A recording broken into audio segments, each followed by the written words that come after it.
नमस्कार बच्चों। आज हम क्षितिज भाग 2 काव्य खंड के पहले पद की व्याख्या को पढ़ेंगे, जिसके कवि सूरदास जी हैं। तो काव्य को पढ़ने से पहले कवि परिचय भी होना आवश्यक है। तो आइए मैं आपको कवि के विषय में बताती हूँ। सूरदास का जन्म सन 1478 में माना जाता है।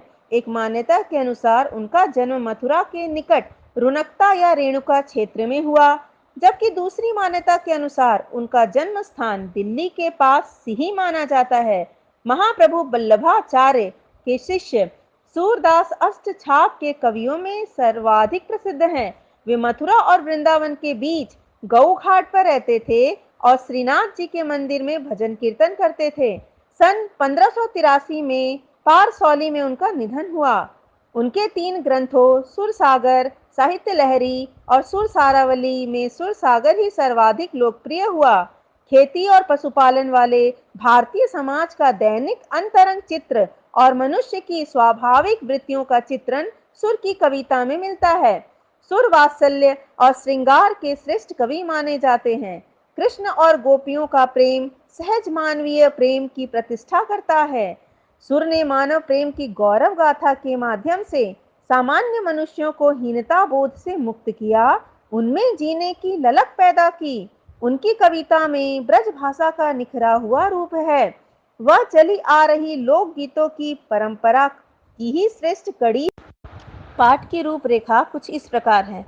सूरदास द्वारा रचित सुरसागर के भ्रमर गीत से यहाँ 4 पद लिए गए हैं। श्री कृष्ण ने मथुरा जाकर गोपियों को कोई संदेश नहीं भेजा, जिस कारण गोपियों की विरह वेदना और बढ़ गई। श्री कृष्ण ने अपने मित्र उद्धव के माध्यम से गोपियों के पास निर्गुण ब्रह्म एवं योग का संदेश भेजा। ध्यान रखिएगा कि यहाँ पर किस प्रकार का संदेश भेजा, तो निर्गुण ब्रह्म एवं योग का संदेश भेजा, ताकि गोपियों की पीड़ा को कम किया जा सके। गोपियां श्री कृष्ण से प्रेम करती थी, इसीलिए उन्हें निर्गुण ब्रह्म एवं योग का संदेश पसंद नहीं आया। तभी एक भौरा यानी भ्रमर उड़ता हुआ वहां आ पहुंचा। गोपियों ने व्यंग के द्वारा उद्धव से अपने मन की बातें कही, इसीलिए उद्धव और गोपियों का संवाद भ्रमर गीत के नाम से प्रसिद्ध है। भ्रमर का अर्थ होता है भौरा। गोपियों ने व्यंग करते हुए उद्धव को भाग्यशाली कहा, क्योंकि वे श्री कृष्ण के सानिध्य में रहने के बावजूद उनसे प्रेम नहीं करते, और इसका प्रमाण है उद्धव द्वारा दिया गया योग साधना का संदेश। गोपियां योग साधना को स्वयं के लिए व्यर्थ बताती हैं, साथ ही उन्होंने श्री कृष्ण को उनका राजधर्म भी याद दिलाया है। पहला पद इस प्रकार है। उद्धव तुम हो अति बड़ भागी, अपरस रहत स्नेह तगाते, नाहिन मन अनुरागी, पुर इन पात रहत जल भीतर, तारस देह न दागी, जो जल माह तेल की गागरी, बूंद न ताको लागी, प्रीति नदी में पाँव न बोरयो, दृष्टि न रूप परागी, सूरदास अबला हम भोरी, गुड़ चाटी जौ पागी। हर एक शब्द का अर्थ आप लिखेंगे।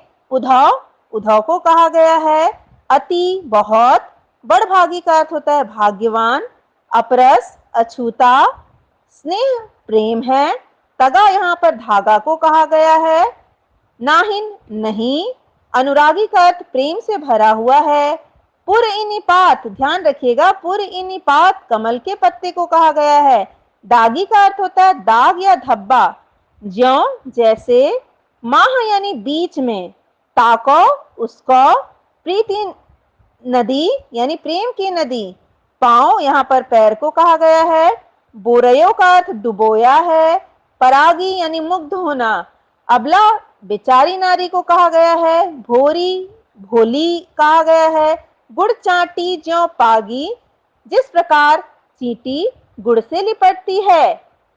तो इन पंक्तियों में गोपियां व्यंग करते हुए उद्धव से कहती है कि हे उद्धव, तुम बहुत भाग्यवान हो, जो अभी तक कृष्ण के साथ रहते हुए भी उनके प्रेम के बंधन से अछूते हो, और ना ही तुम्हारे मन में श्री कृष्ण के प्रति प्रेम भाव उत्पन्न हुआ है।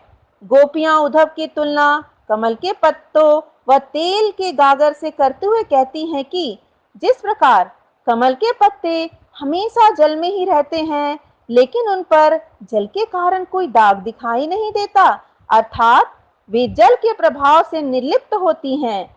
इसके अतिरिक्त जिस प्रकार तेल से भरी हुई मटकी पानी के मध्य में रहने पर भी उसमें रखा हुआ तेल पानी के प्रभाव से अप्रभावित होता है, उसी प्रकार श्री कृष्ण के साथ रहते हुए भी तुम्हारे ऊपर उनके प्रेम तत्व का कोई प्रभाव नहीं पड़ा।